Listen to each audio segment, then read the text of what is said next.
What's going on, everyone? Excuse me. I've seen some news again, and some of you guys say you guys kind of like the news, find out what's going on here in the Philippines and just different things like that. But I found a couple articles here that I thought were pretty interesting. This is coming off the Philippine Lifestyle News. That's the name that I'm getting it from. But anyways, here we go.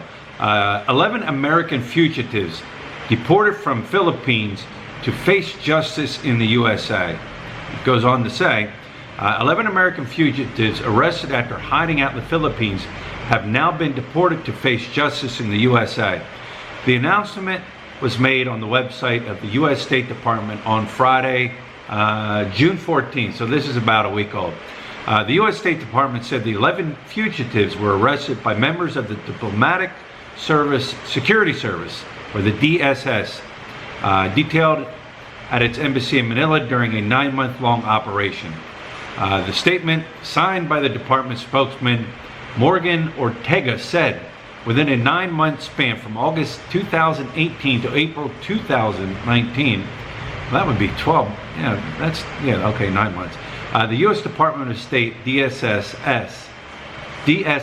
at the U.S. Embassy in Manila, the Philippines, located and apprehended 11 fugitives wanted for crimes ranging from conspiracy to commit murder, security fraud, child abuse, and sexual assault.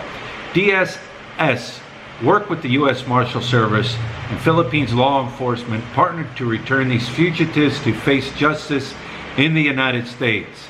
However, among them is likely to be a 33-year-old Jason Eric Keller. He was arrested by the Bureau of Immigration while renewing his tourist visa in Davao earlier this month. He is wanted for child molestation and pornography in the state of Connecticut. Now imagine that, another scumbag. Seems to be a magnet for these scumbags to come, to the Philippines. And if he was wanted for things like that back in the States, God only knows God only knows what he probably could have done here in the Philippines. Anyways, moving on. Another likely deportee is Ricky Sanchez, age 44, who was arrested in Tarlac City last Monday. He was convicted of attempted murder but fled to the Philippines after skipping parole of August of 2017. The DSS is a federal law enforcement and security arm of the U.S. Department of State, located in more than 270 diplomatic posts in more than 170 countries worldwide. The DSS helped return more than 300 fugitives annually. This is just one example of the DSS globally investigative research and demonstrating the strong relationship the department has forged with U.S. international and foreign law enforcement partners, the U.S. State Department said. The U.S. government also thanked the Philippines for its long-standing support as it looked forward to future cooperations as friends, partners, and allies. So these guys, they're wanted back in the United States for multiple reasons. I don't know, I guess if I was wanted for something and I fled the United States and came to the Philippines and I knew I was wanted, I don't know. I don't know if I would even take the chance of renewing my visa. That's just me. If I was wanted. But yeah, they're nabbing them while they go and they, according to this, while they renew their visas. They're an easy target right there. How are they apprehending these people? I don't know. Like I said, I would imagine when they go and renew their visas, because they're right there. Unless it's some type of vicious crime that they did in another country, are they actively seeking out these people in the Philippines and tracking them? I don't know, but yeah, one way to nab them is renewing their visa. They're going to get you. And you know what? That's just my 2 cents. I'll leave it at that. Another one I've seen here. All right. This is off of Philippine Lifestyle News also. American arrested in Dumaguete drug raid for a second time. An American has been arrested on suspicion of drug dealing in Dumaguete, a little over a year since he was nabbed for the same crime. James Thomas Hobart was arrested during a police raid on his home in the Barangay Taclobo at 8 p.m. on Saturday, June 15th. So this is about a week ago. Among the items seized from his apartment were 8 grams of methamphetamine, known locally as shabu. It was estimated a value of 54,400 pesos. So we're looking at about $1,000. Hobart was also arrested in April last year in a joint police and Philippine Drug Enforcement Agency raid on his home. In the raid, officers said they seized a sachet of suspected shabu and various drug paraphernalia. Hobart, who was variously described as hailing from Iowa and Western Florida, denied drug possession and insisted he had been framed. Under interview, he said that somebody must have found their way into his house to plant the evidence. He also claimed that his son had lost the house keys and they could have fallen into the wrong hands. However, he refused to name the person he suspected of planting the drugs, saying he feared for his life.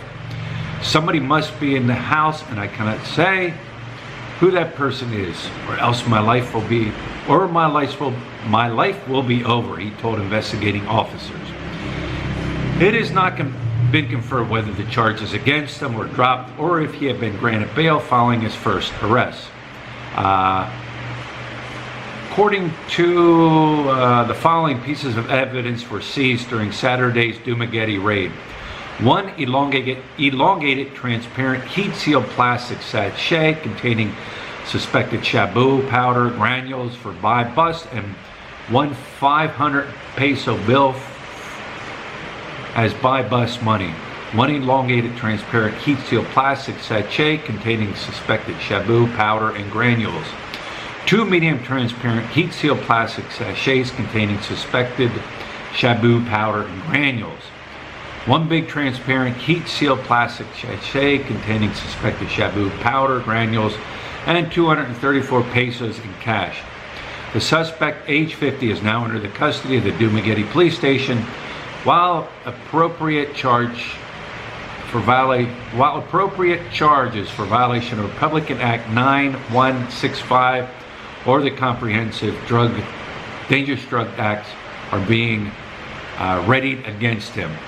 So this guy, the second time, I mean, I'm only reading the news.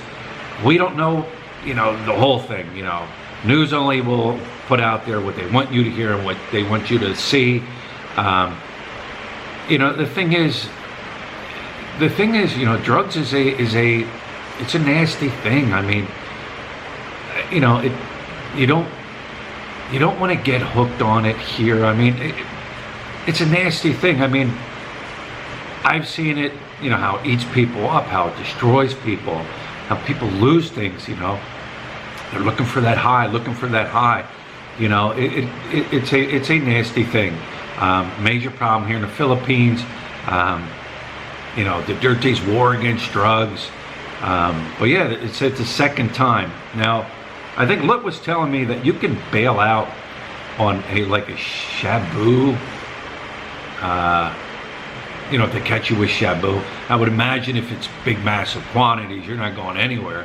But like self-use or whatever, you can bail out on that. So they're saying he might have bailed out, he might not have bailed out. Now I'm going to end this because now that we're talking about this, here's a weird story, and this happened to us here. We were sitting in one of the local little restaurants up here, and I had a foreigner come in.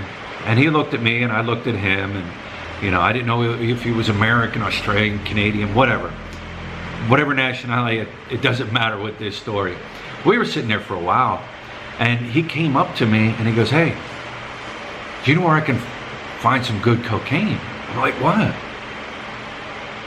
And it took me by surprise. It shocked me, and I'm thinking, all right, this guy trying to set me up, or is this guy just kind of that dumb that he doesn't realize what's going on here? And he said, "Yeah, I bought some the other night on the street." He goes, "But man, it was no good. He goes, "You know, I can get some." And I looked at him, I said, dude, you just don't walk up to a complete stranger and ask them things like that. I said, not only that, but are you aware of the drug laws here in the Philippines? Are you aware that, you could get taken to jail or even shot for things like that? And I said, dude, don't be asking people that. I said, you don't know, even if somebody says, oh yeah, I can get you it, first of all, you don't know if you're being set up. You could be set up. The police working with other people here, trying to bang tourists and get tourists, for, possession.